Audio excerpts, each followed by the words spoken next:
ভারতে উদ্ধার হলো বিপুল পরিমাণ বাংলাদেশি টাকা। নদিয়ায় ভারত বাংলাদেশ সীমান্তে উদ্ধার হয়েছে বাংলাদেশি মুদ্রার 20 লক্ষ টাকা।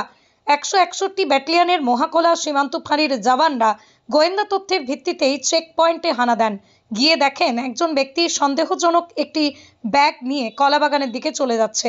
জওয়ানরা তাকে ধাওয়া করলে সে পালিয়ে যেতে সক্ষম হয়, কিন্তু প্রাণ ভয়ে ব্যাগটি ঘটনাস্থলেই ছেড়ে যায়। সেই ব্যাগটি উদ্ধার করেই জওয়ানরা দেখেন ব্যাগের মধ্যে 20 লক্ষ বাংলাদেশি টাকা রয়েছে। উদ্ধার হওয়া সেই টাকা বিদেশি মুদ্রা পরবর্তী আইনি ব্যবস্থা গ্রহণের জন্য সংশ্লিষ্ট বিভাগের কাছে হস্তান্তর করা হয়েছে।